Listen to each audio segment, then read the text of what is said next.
Well, well, well, wasn't UFC 267 a good old slice of entertainment? Both title fights absolutely delivered in their own respective way, and we all got to see the highest level of MMA take place right before our eyes. It is the matchup for the interim bantamweight title that we will be taking a look at today, however, as Petr took a unanimous decision win over Cory Sandhagen, completely shutting him down in the process. But how did he do it? Well, sit back as we take a look in this episode of Bayliun's Breakdown.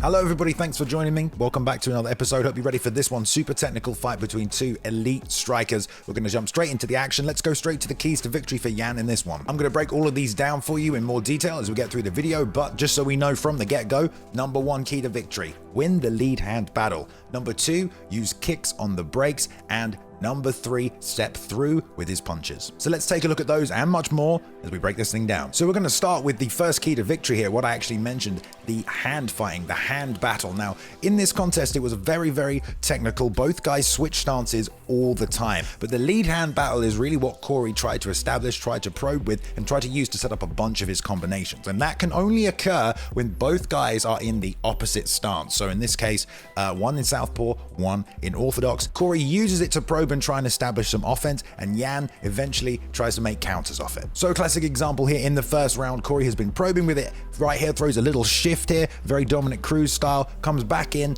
gets the lead hand battle working there. He's in orthodox, Jan in southpaw, pulls it down and fires a straight right down the middle. Now this is one of the only shots he really lands in this first round, and it comes off the start of this lead hand battle. Almost immediately though, about a minute later, Jan already realizes that this is a big part of Cory's game plan throughout this one, so as soon as he engages in the lead hand battle now, looks to break and separate immediately, and goes so far as here on the exit to even start playing his own lead hand battle game. Grabs the lead hand, pulls down, and throws a big straight left right over the top. So what happens when they're not in that opposite stance situation, if they're in the same stance, as in this case here, both in southpaw? Well, Jan keeps his lead hand up really high, nice and covers, and instead of looking to play the lead hand and parry the jab from the lead hand, he'll come on the inside and parry on the inside, depending if Cory decides to attack from the same stance or the opposite stance. And really, Jan just switches back and forth between these two defensive techniques throughout the entire contest, starts to throw counters off of it and make reads. Here though, with almost exactly 1 minute left in the round, this is where we see Sandhagen shift the game plan a little. So up until this point in the first round, he's been lead hand fighting like we said,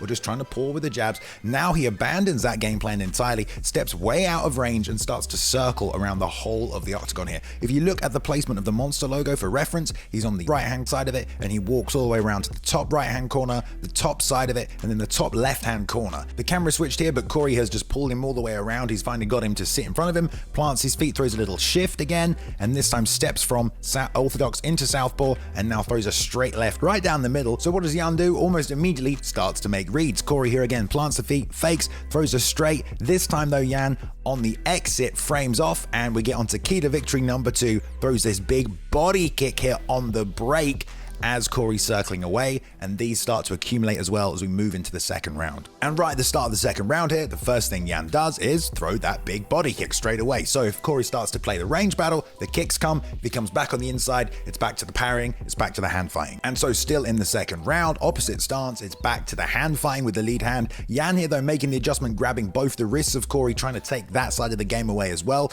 So what does Cory do? He switches stances, now enters with the jab on the opposite side. Now Jan uses that inside parry again to parry twice, counter, and now as the follow-up shot comes, he's ready to return with the right hook and now rips underneath to the body. And as well as body shots, he starts to mix in other attacks off the hand fighting breaks as well. Here chops down low with this leg kick, really starting to mix up his counters to this hand fighting game of Cory. And now we see Jan start to counter with even more body shots, this time with kicks. Cory coming in, opposite stance here, lead hand fighting, doesn't like what he sees, steps back, switch stance, now tries to jab with the opposite hand. Jan just parries, the double jab, Jan parries twice and steps through with this beautiful body kick, turns the hip over underneath the elbow now off these hand fighting and these parry breaks. So Cory's losing this hand fighting game. So what does he do? He tries to attack the body instead. So steps back, creates a bit of space here, level changes, rips to the body with this big hook. But here's where we see Jan's really reactive lead hook, because as soon as this body shot makes contact, his lead hook is up and he's throwing it before Cory can even cut the angle. And here comes the right hand over the top. And you'll start to see this as a counter for Jan. But this sequence here also mirrors exactly what happens later when he gets the knockdown. The body shot came from Cory, so Jan looks to change his own level, but it's not the body shot he's looking for. He turns it into this spinning back fist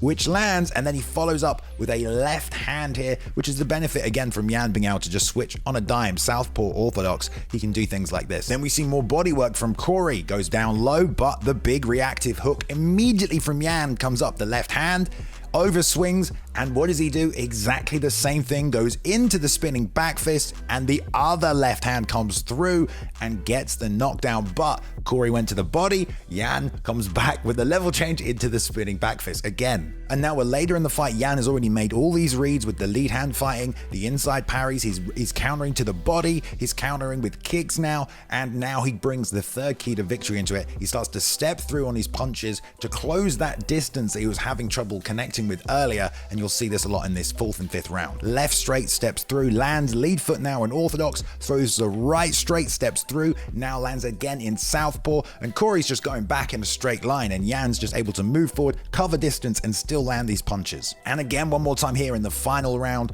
Cory lead hand out, Yan slips off to the outside, from southpaw throws a straight left, lands in orthodox, throws the straight right, bam, almost clips him with that one, lands in southpaw, and now Cory nowhere else to go, angling off to his right hand side, which is into the left hand of Yan, comes through with a big left hand, and again lands in orthodox after that one as well. But what a great fight between these two, super high level MMA there. And obviously Yan got the win, 4 rounds to 1. He really did sort of analyze methodically, take away the weapons of Cory, find counters, and then once he'd established all of the defensive tools and the ways to counter, he started to move forward with those stepping through straights there, putting in his own offense. It was just a really dominant, well-rounded performance from Yan, and he's a scary dude, man. I don't know what to say. Okay, and thank you for joining me for this one. There will be one next week for UFC 268 as well. Let me know in the comments what you thought Yan did best to help him get the victory over Cory. Obviously, I can't cover everything, try to keep these videos short, so I'm sure there's stuff that I've missed, but let me know what you think those are as well. I'll see you in the next one, guys. Thanks.